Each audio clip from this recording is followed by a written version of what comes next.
Welcome to One Small Step. This is the FMC findmecoaches.com PodClass series. It's so named because we aim with each episode to leave our audience with at least one small step that will take them nearer to achieving their goals, reaching their full potential.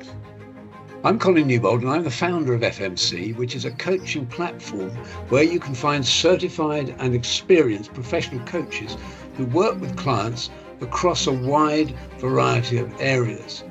And the format of these episodes is an interview that I record with a selection of our coaches. I'd like to introduce you to Jerry Oughton, one of our coaches. And Jerry, I know you're skilled in a number of different areas, all related to coaching. But for this podcast, you've chosen to talk about executive and leadership coaching. What makes you choose that?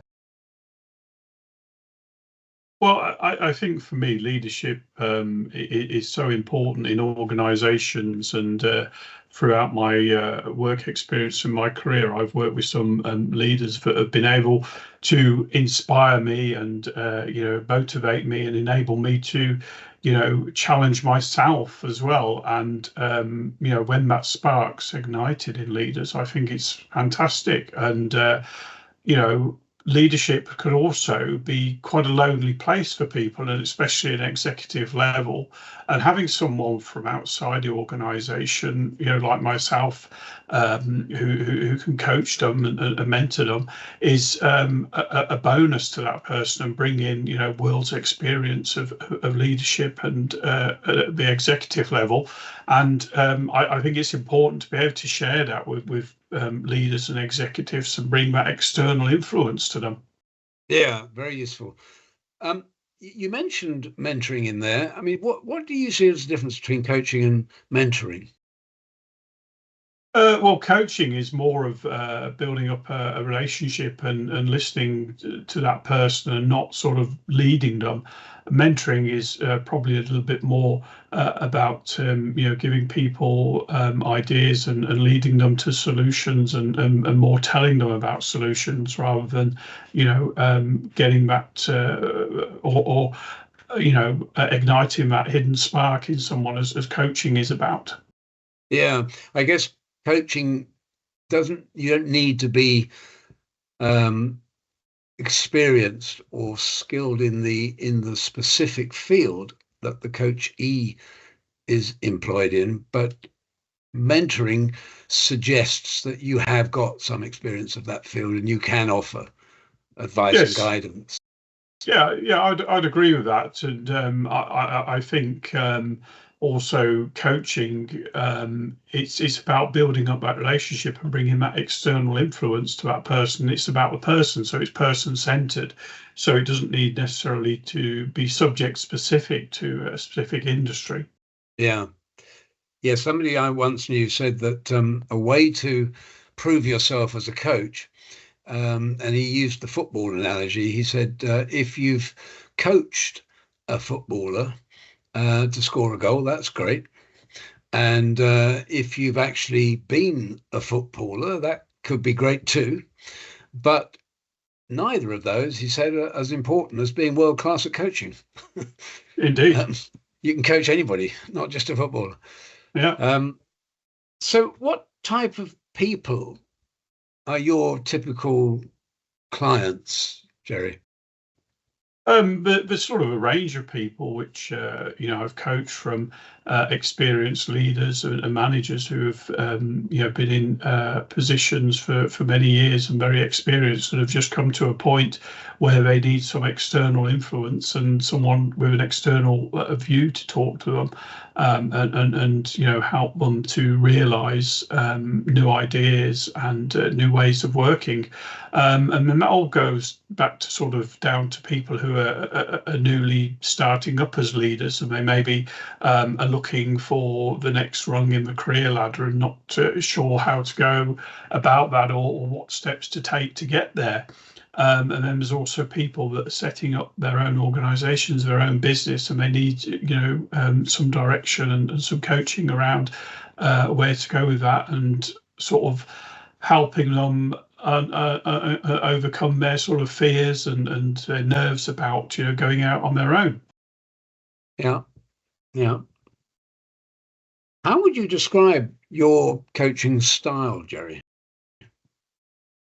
I think I use a coaching style that's very much about involving active listening, and getting the person to sort of lead me to where the solutions and where the problems are, because people, I think, have got an idea of what they want to do in that, and it's just breaking it down and finding out the steps and the barriers there are to get them there. So it's about listening to that and then breaking it down and paraphrasing that at the end, and scaffolding and building on that to go through those sort of different barriers and find out how they can overcome them.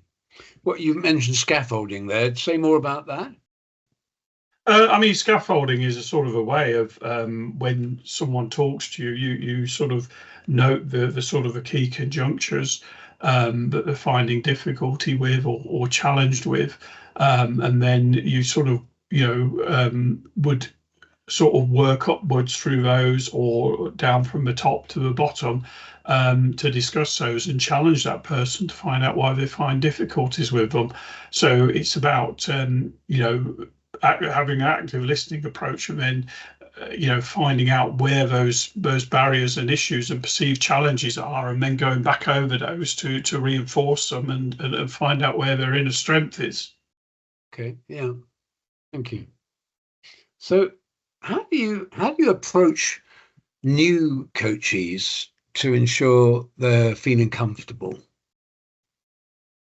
I think for any new interaction you have with someone in a coaching session, it's about building up that element of trust, and then setting up boundaries from the onset to work within, and also getting that person to feel relaxed, to feel confident with you as a coach, and you're supporting them as much as you can, and also telling them about your background and what you've done and your experience to sort of give them confidence to want to engage with you. Yeah, that's a good point. I haven't asked you about your background. I mean, what took you into coaching? What's your own career ladder? I mean, my career ladder is very sort of humble roots. I started off in the hospitality industry, and then I went into teaching in the further education system many years ago, and I got the bug to want to start learning, and I went away and did an MSc in information technology, and then some years later I did an MBA when I worked as a senior manager for the prison service. And then I went overseas to work in the Middle East and Southeast Asia, and learnt a lot about my own sort of cultural skills and my cultural compass, as it were, and came back to the UK in 2013. And as my sort of career progressed, I could find that I had an ability to talk to people and inspire them and infuse them and get them to engage. And I thought, well, I'm enjoying this, and clearly the people I'm talking to are enjoying this. And I decided to formalize that and move forward to do some coaching. I did my level 7 in coaching with the University of West of England last year to formalize that. Okay, so you've been coaching officially from last year, but you've obviously done a lot of it unofficially in roles that you've played, in leadership roles that you've played. Would that be fair? I think all leadership has strands of coaching in it, and I probably didn't realise I was doing it until I started to discover a bit more and do a bit more research around coaching and find that was something which I had an ability to do. And I think it's a very noble ability to be able to inspire and infuse people, and take them from where they are to achieve great things, and give them that ability. So I probably almost definitely was doing it for many, many years, but I just didn't realise what it was, I suppose. Yeah. I mean, I'm sure, like a lot of people, we've all experienced the managers who are not so good at coaching, the leaders who don't do that. Although to have it in your toolkit is hugely valuable. And well done for taking that direction with your own career. How do you action plan with the coachee at the end of a coaching session? I think it's about getting the coachee to identify those actions themselves, so we're taking ownership for those actions, and then from that agreeing realistic actions and realistic timescales for them to fulfill those actions, and if they want a formalized action plan drawing up, that's fine. And maybe it's about getting the coachee to draw that up and share it with you rather than, so you're empowering them. So it's a very much open and sort of transparent process to gain agreement for those actions and make sure that the ownership for them is clearly, identified. Yeah. So people who work with you can expect to be given some homework. Yes. Definitely. Yeah, I think those assignments are really important prior to the follow-up session. Jerry, for anyone in our audience who may be challenged right now in the ways you've described, for example, they're new into leadership, or they're in leadership and feel out of their depth, or they just are on a journey of learning, if you were to give them a first easy step to get going, what would it be? I think it's about using self-reflection at the end of the day, or when they've come out of a meeting possibly, or when they've had a one-to-one interaction with a fellow peer or members of their team. Reflection is a very powerful tool, and it's helped me a lot in when I've reflected on things, and supported me in finding new ways of doing things and new ways of communicating with people. And it's if it's used properly, it can be a first way to sort of learn about your challenges and your self-development needs, and put together some actions to address those things. And it's far better to self-reflect rather than get someone else to tell you where you might need to change or where you might need to develop. Very interesting, because self-reflection, it says to me, I need to take stock of what's just happened and reflect on it. And of course, we're all of us moving at 100 miles an hour. We're moving from one thing to the next thing, and we're being distracted and bombarded with messages from all sorts of different angles. Drilling down into that, are there any techniques that you would offer somebody to be able to take that time out to reflect? I think the techniques that I use is it's about spending some time away from your desk, and coming up with some time where you can be away from a work situation in the office. One of the techniques I use, especially this time of year, is when I'm getting to a situation where getting a bit of brain freeze or something, I go out for a very, very long walk, and walking helps me to reflect. It helps me to take stock, and it's also extremely healthy for me, and it keeps a good mental health balance. And I think, as leaders and managers, as you said, we are very busy people, and people just think get your heads down and get the work done. But there is a point where you stop becoming productive because you're spending too much time on the task. To come away from something doesn't mean to say you've given up. It just means to say you're refreshing, yourself and your brain. It's a really interesting point. And I mean, when people go walking, they very often take some sort of musical device with them to accompany them on the walk. Would you do that, or would you prefer not to listen to music and actually just to have time with your own self? I tend to have time with myself and, go out into a very sort of the deep countryside and find somewhere where there's a really,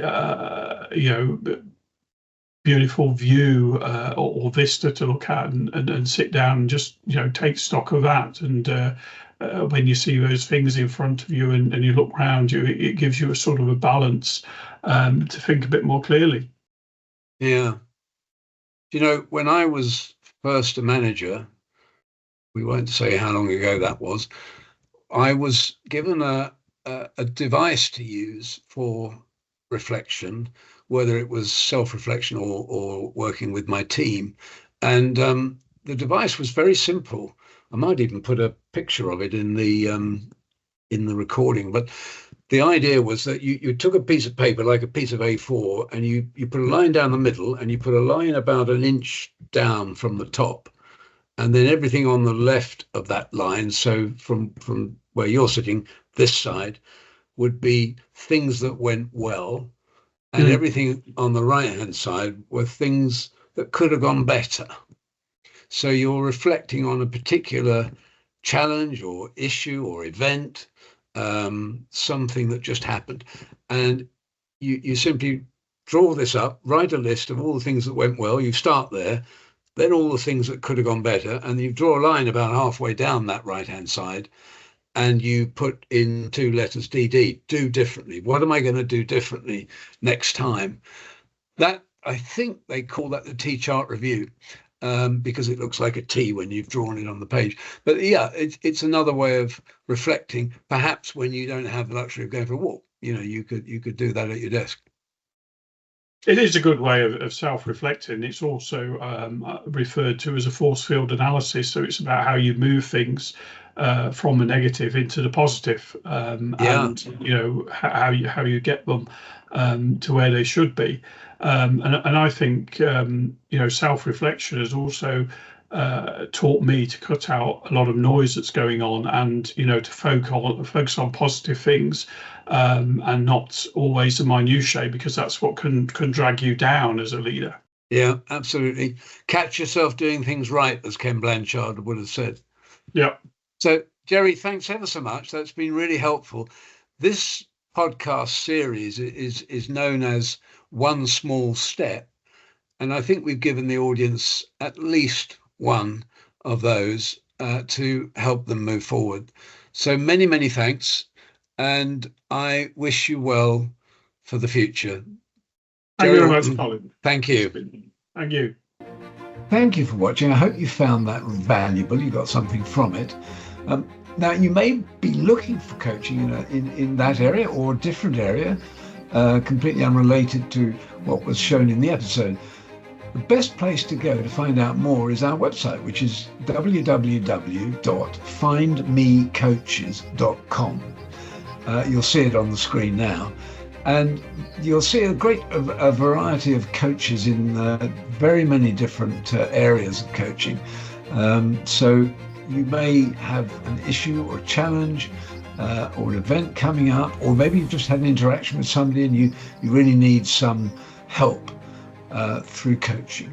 So go to the website, have a look at the coaches we offer, the coaching niches that we operate in. And if you want to reach out, there is a form that you can fill in on the website. Alternatively, why not email us at info@findmecoaches.com, or why not call us?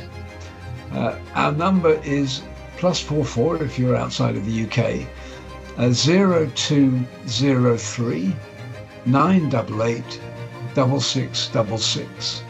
Once again, that's 0203 988 6666. Bye-bye now.